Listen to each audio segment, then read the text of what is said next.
What is going on, guys? It is Wrestlelamia here, back with another video. Join us now as we look at this week's edition of Raw, as well as the wildest news stories and rumors you need to know, including: has Drew McIntyre signed a new WWE deal? Horseman legend passes away. Is WWE changing Cody Rhodes' plans? CM Punk in WWE 2K24, and much more. Be sure to subscribe and hit that notification bell for daily wrestling videos, and follow us on Facebook for exclusive lists. Also check out our new videos on Wrestlelamia Shorts.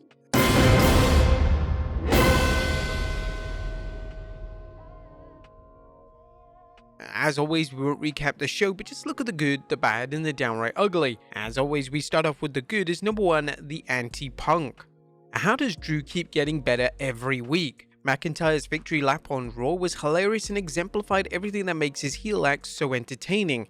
He patted himself on the back while also throwing shade at CM Punk. McIntyre reminded everyone he did what Punk couldn't do, earn a main event match at WrestleMania, and he also did what Punk wouldn't do, drink copious amounts of alcohol on his trip home.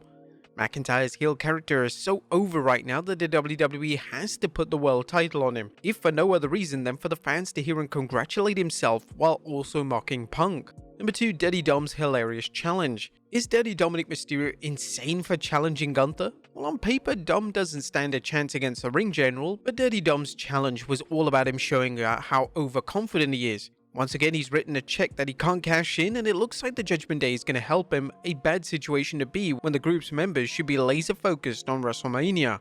Number 3, Cody hunting the bloodline now. Cody Rhodes is a student of the game, which means he's not going to fall for the same trick twice. Last year, Rhodes' quest to overcome Roman Reigns came up short because the bloodline put a target on his back. But not this time around, as Rhodes has told Paul Heyman, the hunter has become the hunted. This is a smart way to get Cody over as a badass, as long as the WWE actually has Rhodes taking out the bloodline members and not just talking a good talk. Number 4, showdown between Rhea and Becky. After months teasing, the WWE Universe is going to get Rhea vs Becky. Of course, any good match deserves a proper build-up, and last night's verbal showdown between the Nightmare and the Man was the way to do things. It was also good for Nia Jax to interrupt things and complain about not being in the women's match at WrestleMania, and let's hope this is not going to turn into a triple threat, but the Man needs something to do before Mania besides get into promo battles and pull-aparts with Ripley. Booking Becky vs Nia is a smart way to keep Becky busy and get her over further by getting a win against Jax, who Becky came up short against last time. Number 5, Liv Morgan heel turn. Is Liv Morgan turning heel? Well, Morgan's comments suggesting Becky Lynch is selfish could be the beginning of a heel turn for Morgan, who has spent the last year dealing with one calamity after another, including a shoulder injury. Morgan is very popular, but as fans saw with Bayley, a well-crafted heel turn can make even the most beloved babyface into a much-hated heel. Number 7, WWE hypes next week's Raw. Are they producing much CTV? Well, the ratings seem to confirm this, but the WWE isn't resting on its laurels. Instead, it's booking matches for the following week's show in order to entice viewers, a strategy bound to succeed as long as the matches happen. And WWE continues to develop the undercard with segments. Another fundamental that WWE is showing proficiency is in its booking of the undercard talent in short interviews and backstage segments. There's not always time for matches featuring undercard wrestlers like Chad Gable or Bronson Reed, but quick segments that can keep the audience invested in them and lay the foundation for future storylines and matches. But that was good. What about the bad? Is number 1, are the New Day on Raw to put talent over? Now we're starting to think Kofi Kingston and Xavier Woods are only on Raw to put other teams over.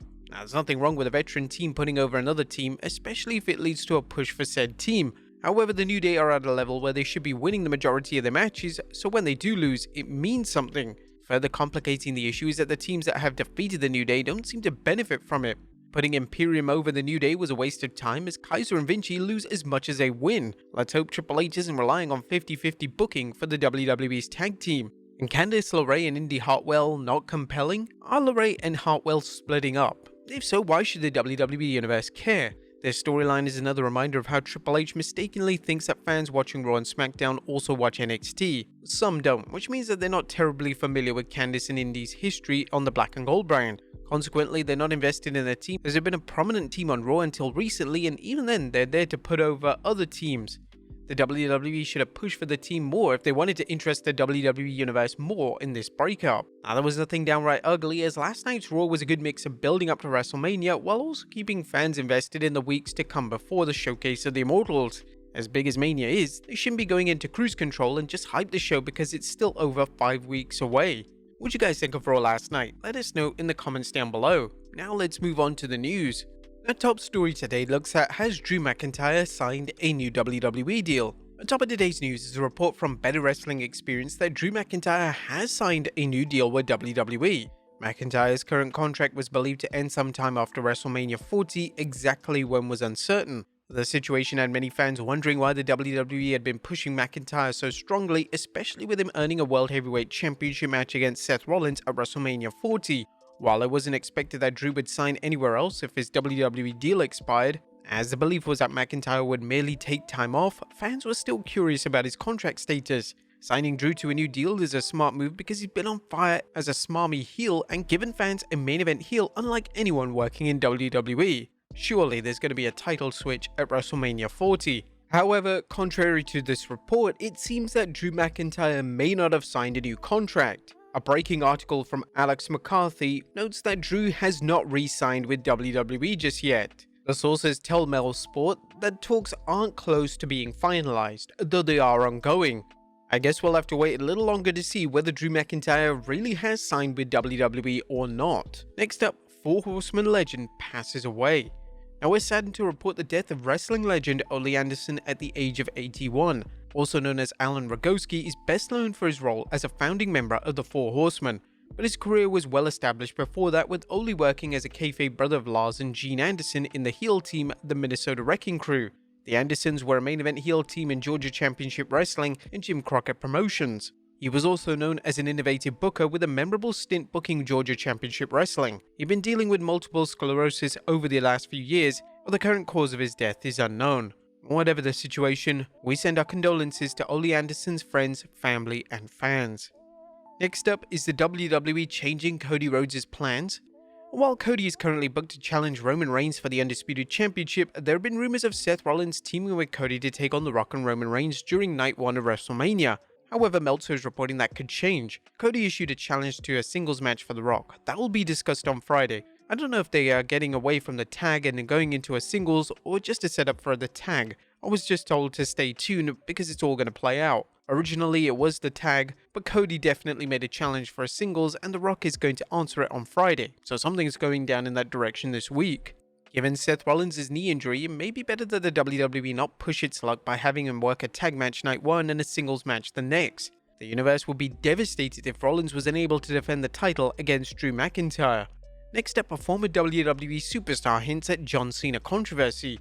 Now, was there some sort of controversy involving John Cena and former superstar Alex Riley? Well, the subject came up during an episode of the former WWE superstar Rene Dupree's podcast, Cafe de Rene. PW Mania also commented on what started the Cena talk. During the Cafe de Rene with Rene Dupree podcast, a video of a former WWE star Ryback discussing rumored WWE scandals was shown. Ryback has stated that there is a Triple H and Caitlyn story out there, and there's an Alex Riley and John Cena story out there. The report noted, Rene Dupree, a former WWE star, responded to the Ryback clip by claiming that he overheard locker room talk about Cena and Riley. Dupree claimed that if the story he heard became public, it would completely jeopardize Cena's Hollywood career. Now, Riley appeared on the two-man Power Trip Wrestling podcast in 2017 and was asked about the rumored heat between him and Cena. There was an incident and it certainly affected the path of my career. However, I'm not going to talk about it right now, and I've kind of gone back and forth in my own times morally with do I say anything or do I not. I'm not in the habit of destroying anybody's career, so it's just something at this point I don't want to address further than that, but one day I certainly will. It was a hard situation to deal with. Now, these comments are difficult to process as Ryback is known for slinging mud while the comments concerning Cena are vague. The allegations could be true, but there's so little to support them at this point. Next up, TNA Big Plans.